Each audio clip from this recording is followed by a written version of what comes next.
gue masih penasaran sebenarnya. Masih penasarannya apa Nah. adalah kenapa sih orang Indonesia tuh suka kepo sama orang yang udah meninggal, orang yang udah jadi hantu tuh masih dikepoin gitu loh. Kenapa? Di setiap daerah, di setiap bahkan di beda kecamatan aja itu punya cerita yang berbeda dan itu menarik buat dibahas gitu. Jadi lu akan bayangin Indonesia dengan seluas ini itu bakal banyak sekali urban legend yang menarik untuk dibahas gitu. Jadi itu konten yang nggak bakal habis menurut gue. Gue nggak tahu lu melihat sesuatu apa di situ. Apakah konten horor itu memanfaatkan rasa takut dan penasaran tuh jadi cuan?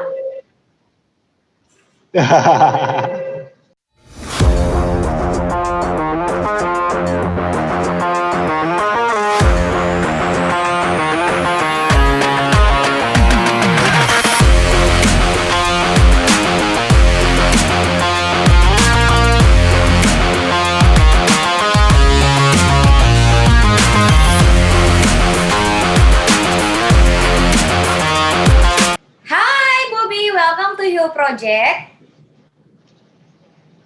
Hai. Ya ampun, lama banget ya nggak ketemu. Nah, parah sih. Iya, ini adalah... Jadi nama channel lo apa nih? Yuhu Project. Yuhu Project. Yuhu gitu ya. Iya, Yuhu Project. Dulu tuh gue ada apa namanya kode-kode kalau Yuhu itu ajakan mabuk. Parah banget. Jadi kalau anak-anak gue lagi nongkrong tuh udah Yuhu, oke, berarti kita mau mabuk. Ih, gue sensor ya ini. Tit, awas gue cut lo ya. Oke. Parah. Nah, kali ini pada program Juring, apa itu Juring? Julid Marketing. Julid marketing. Oke. Bisa ya? Masuk ya itu ya? Iya, bisa. Cukup kreatif Anda memberikan judul. Iya, terima kasih. Mantap. By the way, itu bunyi apa sih di tempat lu? Kayak ting ting ting gitu. Ada tukang es cendol lewat. Mantap.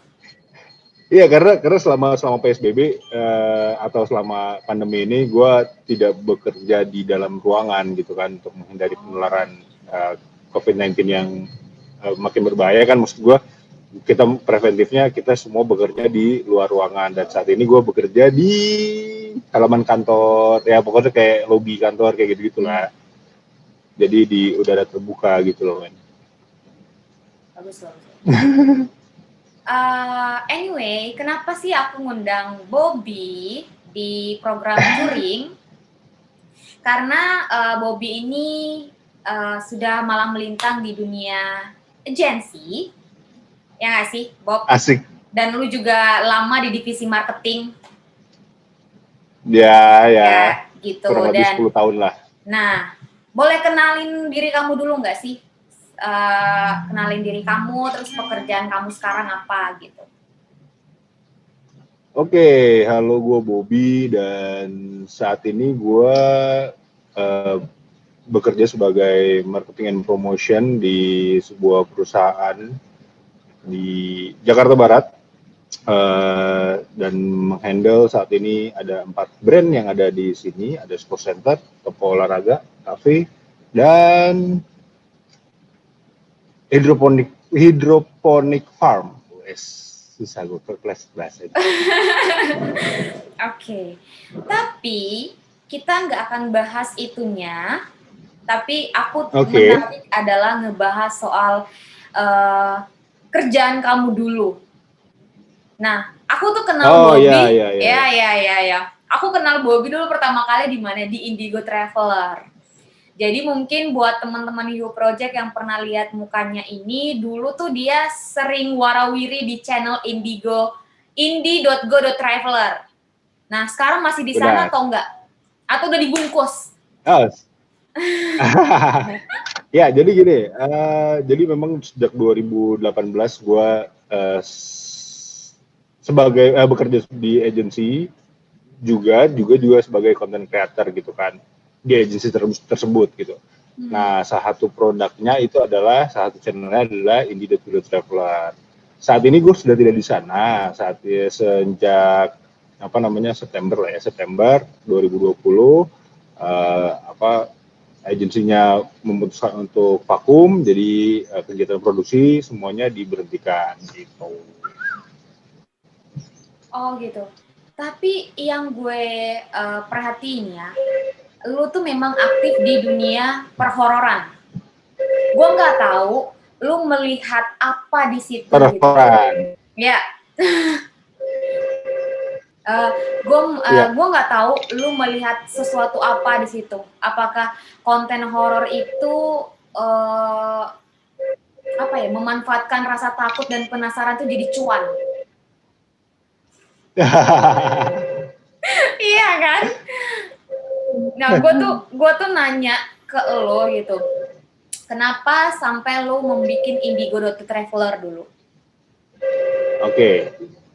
Bentar, gue benerin headset gue dulu biar suara lu konsen. Oke. Kenapa gue melahirkan atau membuat Indigo Traveler pada waktu itu ya? Oke. Jadi ya sebenarnya sebagai agensi atau sebagai kreator atau sebagai anak kreatif berawal sebenarnya dari kegelisahan gua yang kita dari dulu dari kecil lo tahu sendiri kan kita disuguhkan dengan konten horor yang monoton menurut gua. Monoton menurut gua dan terlalu eksploitatif gitu. Yang sebenarnya pada saat ya kita udah dewasa, yang fakta yang kita lihat di lapangan adalah bahwa sebenarnya kisah horor atau kisah mistis itu nggak perlu dikemas dengan visual yang seperti yang kita lihat di televisi konvensional pada masa zaman dulu gitu kan. Nah, karena ya memang faktanya adalah yang gue temukan adalah memang ada beberapa orang yang memiliki kemampuan yang bisa berkomunikasi dengan makhluk astral, dan ternyata dari mereka sendiri yang bilang bisa berkomunikasi itu nggak harus seperti itu, nggak harus seperti yang ditantangin segala macam kayak gitu nggak harus diberantemin gitu. Makhluk itu nggak harus yang seperti itu sebenarnya. Ya, berawal dari kegelisahan itu, kita beride lah untuk membuat sebuah konten horor, tapi yang tidak eksploitatif terhadap atau yang tidak konfrontatif dalam tanda kutip negatif ya, memberikan bentrokan-bentrokan terhadap manusia dengan makhluk astral tadi gitu kan. Idenya itu yang pasti kenapa gue tertarik untuk bikin konten horor tadi, karena memang masyarakat Indonesia sendiri budayanya memang tidak bisa lepas dari hal-hal yang berbau dengan mistis gitu kan, dan sehingga dari situ ada potensial untuk kita bisa reach value lah, gue nggak bisa bilang cuan langsung ya, tapi kita ada value-nya di situ gitu loh, gitu. Reach value-nya dengan kita membuat konten horor yang berbeda daripada konten-konten ataupun tayangan-tayangan di televisi konvensional sebelumnya. Itu sih awalnya. Oke. Makanya gue masukin dalam program julid gitu, julid marketing, karena gue pengen julitin konten-konten horor yang lu bikin gitu, tapi gue pengen nanya-nanya sih sebenarnya. Nah, dulu lu bikin Indigo itu tahun berapa dan bangun tim berapa orang? Sebenarnya Indigo Traveler itu berawal dari kita dapat project dari salah satu artis untuk membuat create YouTube channel dari mereka gitu kan, create YouTube channel dia, dan ternyata pada saat perjalanannya kok ada ini ya, ada feedback yang bilang, ayo dong orang yang belakang layarnya juga muncul gitu kan. Oke, jadi sebenarnya dari 2018 gue udah mulai sebagai produser di salah satu YouTube channel. Terus baru di 2019 awal sekitar bulan April itu kita gue create kontennya sendiri di Indie.co.traveler itu gitu. Jadi awal 2019 sampai Agustus 2020 ya Indie.co.traveler itu berkeliaran di channel YouTube. Di kanal YouTube. Oke, terus kalau boleh tahu monetasinya tuh di bulan keberapa tuh? Ini buat ini aja pemahaman. Ya, jadi karena kami menggunakan strategi sabar ya. Jadi kita pasrah terhadap, kita percayakan regulasi monetisasi itu YouTube. Anytime kita bisa dimonetize, yaitu memang waktunya kita, itu memang berkati kita.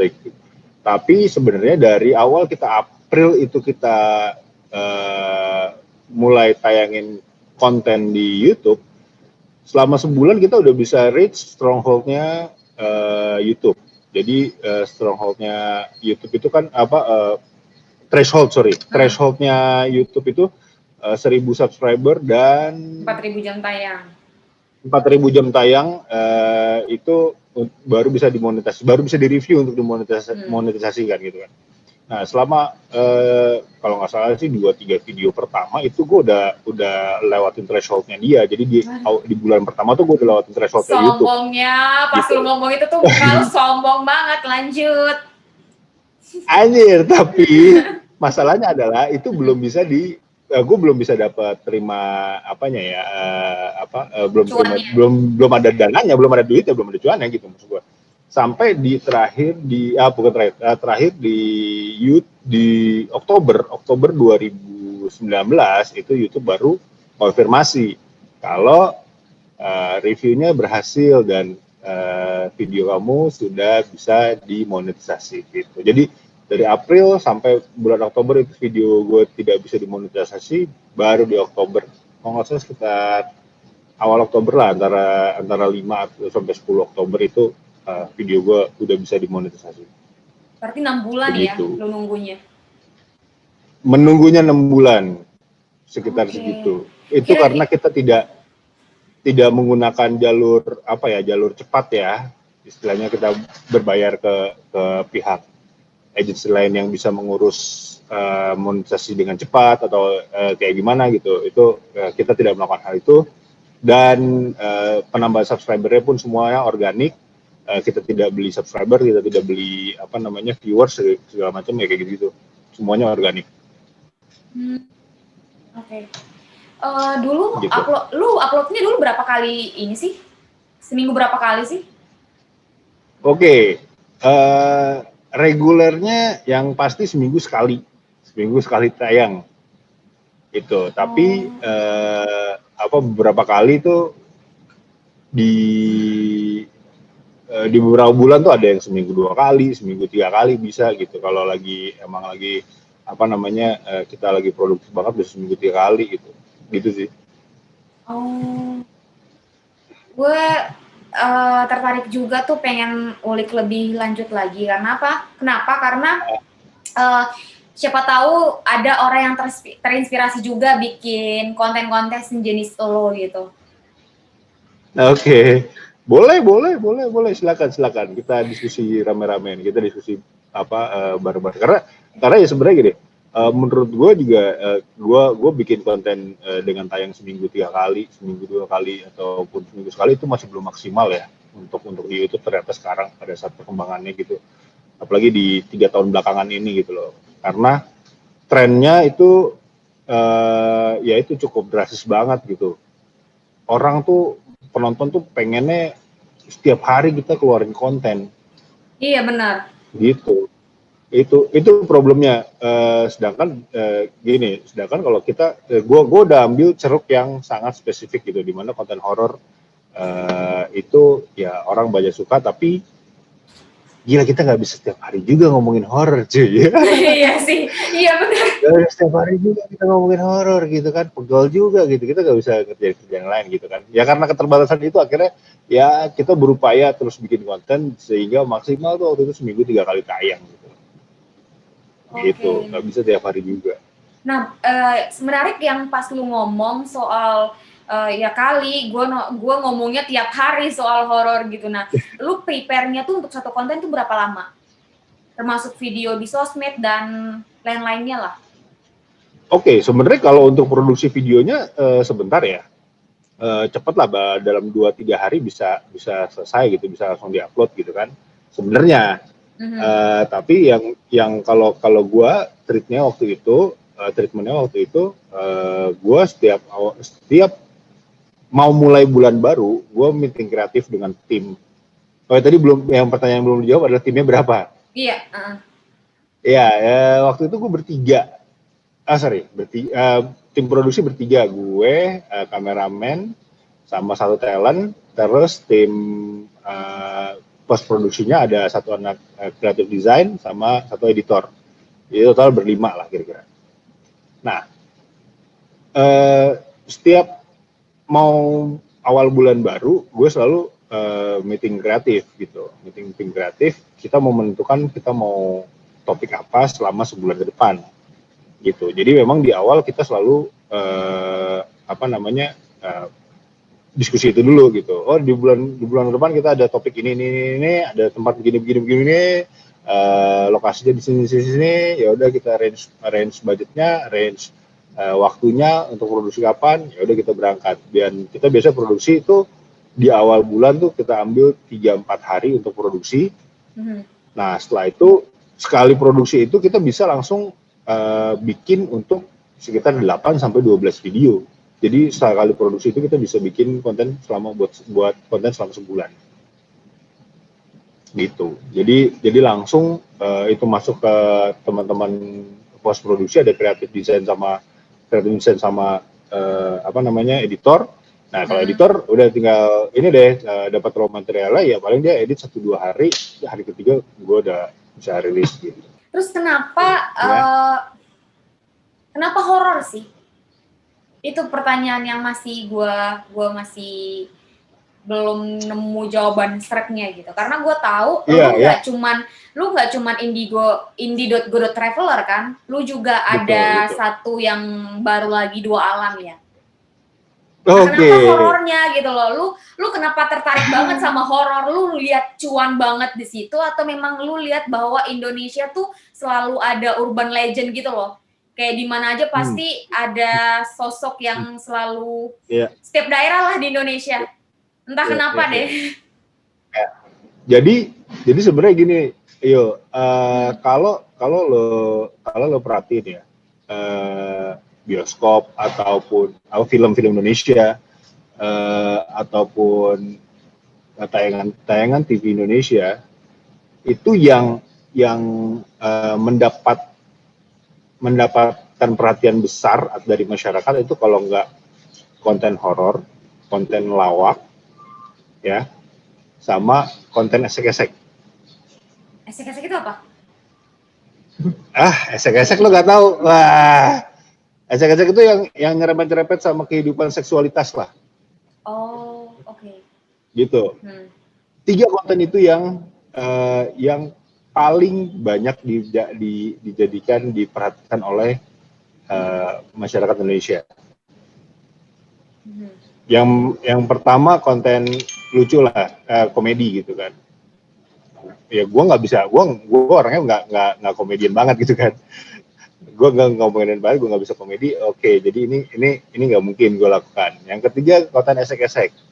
Ya, esek-esek ini juga nggak mungkin gue lakukan karena gue bukan orang yang mau hidup di lingkungan itu gitu, dan juga ya tampang gue nggak ganteng-ganteng banget, jadi kayaknya nggak mungkin gue ada di sisi itu gitu. Tapi yang ketiga yang memungkinkan untuk semua orang bisa create, yaitu konten horor gitu. Nah, dan juga saatnya tadi belum bener sih bahwa Indonesia nggak akan habis tentang urban legendnya gitu loh. di setiap daerah, di setiap bahkan di beda kecamatan aja itu punya cerita yang berbeda dan itu menarik buat dibahas gitu. Jadi lo akan bayangin Indonesia dengan seluas ini itu bakal banyak sekali urban legend yang menarik untuk dibahas gitu. Gitu. Jadi itu konten yang nggak bakal habis menurut gua. Iya sih. Gitu jadinya. Makanya kenapa ini konten horor menarik, tinggal kita diferensiasinya dengan kreator lain seperti apa, kita looknya seperti apa di depan kamera seperti apa, itu tinggal diferensiasinya gitu menurut gue. Gitu. Oke. Nah, gue pengen nanya. Kenapa? Iya, makanya kenapa konten horor jadi yang gue create gitu maksud gue. Gue masih penasaran sebenarnya. Penasarannya apa adalah kenapa sih orang Indonesia tuh suka kepo sama orang yang udah meninggal? Orang yang udah jadi hantu tuh masih dikepoin gitu loh. Kenapa? Kenapa orang yang Indo tuh suka banget kisah-kisah horor gitu? Kayak orang udah meninggal pun masih dikepoin. Iya gak sih? Kayak masih ada aja ceritanya. Benar sih. Ya karena gini yo, pada saat gue riset kenapa konten horor itu juga makin menarik ya, karena gue dapat satu artikel gitu, gue lupa di IDN Times kalau nggak salah tuh, kalau lu bisa cek nanti itu orang Indonesia kan memang atau kita itu terlahir dengan rasa penasaran yang tinggi terhadap sesuatu yang nggak kelihatan. Oke. Iya nggak sih? Iya sih. Iya. Gitu. Kita sangat percaya dengan sesuatu yang tidak kelihatan. Ya contoh kalau nggak yang real di kehidupan kita sehari-hari lah, kita negara beragama gitu kan. Kita percaya terhadap Tuhan yang pertanyaannya adalah pertanyaan besar deh. Lu pernah lihat Tuhan? Iya nggak? Lu nggak pernah lihat tapi lu rasakan dong kehadirannya. Ya, that's right. Gitu. Itu kita setiap hari selalu berkomunikasi dengan atau bergelut dengan kayak gitu. Ya, kita berdoa segala macam gitu. Nah, karena kita budaya seperti itu, ya makanya kenapa wajar orang-orang di Indonesia punya ketertarikan terhadap hal-hal yang nggak kelihatan itu. Beda kalau di luar negeri. Di luar negeri logiknya sangat tinggi gitu. Ya nggak? Gue nggak ngeliat dia, gue nggak ngeliat ini, ya gue ngapain percaya sama dia gitu. Ada pemahaman seperti itu kan. Tapi di Indonesia kan nggak ada kayak gitu kan. Gitu.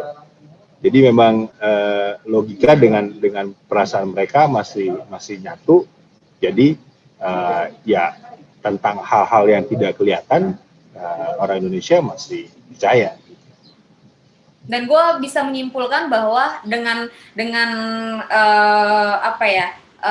sifat dari orang Indonesia seperti itu bisa menjadi sesuatu yang cuan.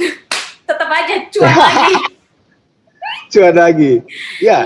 Iya sebenarnya kalau mau lihat cuan atau enggaknya, gue pribadi gue bikin ini di Good Travel belum cuan. Gitu. Secara gue pribadi belum cuan, tapi ada potensi iya gitu. Oke. Gue penasaran, gue masih belum bisa bedain ya, yang termasuk konten horor itu apa aja? Apakah membaca mata batin dan ngeramal itu termasuk horor juga? Oke, membaca mata batin dan ngeramal. Apakah itu termasuk horor juga? Gue lagi nanya sih.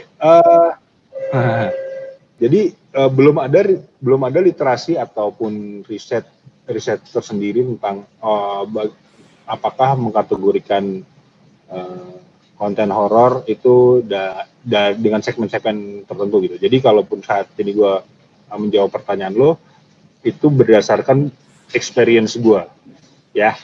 Jadi teman-teman yang nonton, lo dasarnya apa ngomong kayak gini? Enggak, ini dasarnya experience gue yang gue lihat di yang gue ya selama ini gue lihat ya.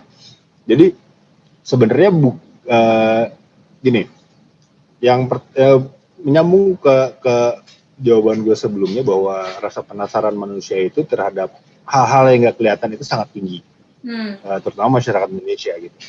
Nah, horor, konten horor yang dimana itu mau cerita mistis, cerita serem, atau penelusuran ke tempat serem, itu adalah satu area di mana ini kayak apa ya, kayak kita jadinya menyaksikan ngelihat orang lain di yang ketakutan gitu. Gitu, areanya situ. Tapi kalau kita ngomongin apa tadi pertanyaan lo tentang ngeramal masa depan, jodoh, membaca bata batin, itu area di mana penonton itu yang memiliki pengalamannya, gitu.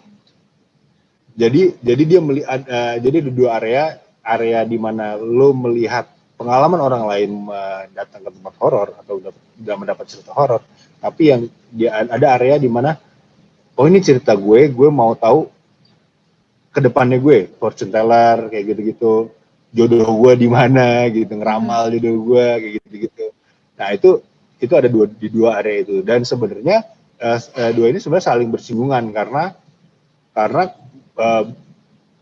buat teman-teman yang memiliki kemampuan indera keenam, mereka bisa berkomunikasi dengan dua hal yang ini. Mereka bisa berkomunikasi antara mereka dengan makhluk astral, dan juga untuk mereka melihat sosok orang itu bagaimana fortune-nya ke depan, bagaimana jodohnya di depan, itu mereka bisa melihat itu. Jadi sebenarnya satu kemampuan dari teman-teman yang memiliki indera keenam itu buat berada di dua area itu gitu.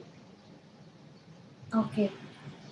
Menarik karena kenapa gue nanya itu juga, karena gue ngeliat beberapa kali di akun channel YouTube lu, indie.go.traveler, itu ngajak narsum lain kayak ahli tarot atau modelannya, kayak gitu deh. Nah, pernah nggak sih, iya kan? Tuh pernah nggak, pernah ada nggak job untuk ngeramal atau cari-cari hantu dari follower sendiri? Gue tuh ngeliat tuh, lu tuh apa ya, ngeliat pasar tuh di sini gitu. Jadi lu paham gimana cara ngelola pasar itu, pasar horor dan lain sebagainya. Betul. Ya, memang yang gue sajikan di indie.go.traveler itu, gue tidak jadi gini, tidak melulu konten gue adalah tentang pengalaman gue datang ke tempat horor atau menerima cerita horor atau apa, mendapatkan cerita horor, nggak melulu gitu. Justru gue memang ngeset atau membuat channel gue itu indie.go.traveler itu channelnya penonton gue juga gitu. Jadi penonton gue bisa bercerita juga tentang pengalaman horor mereka. Kita bahas bareng-bareng sama teman-teman yang memiliki kemampuan indera keenam ini, kenapa mereka itu terjadi, kenapa alasannya itu terjadi, dan kedepannya bagaimana gitu kan. Jadi memberikan solusi buat penonton gue. Oh, berarti lu ke depan nggak boleh kayak begini nih, lu nggak boleh terlalu begini nih sikap lo kayak gitu. Balik lagi, itu motivasinya bukan cuan gitu. Motivasinya utama bukan cuan, motivasinya adalah gimana gue dan penonton gue itu engage gitu. Jadi ketika penonton gue ketika gue dan penonton gue itu engage, mereka kan selalu nonton konten gue, dan itu yang menimbulkan cuan tadi gitu kan. Itu dia. Jadi gue mengakomodir kebutuhan atau rasa penasaran dari penonton gue, ya udah jadinya engagementnya tinggi di hal-hal seperti itu gitu.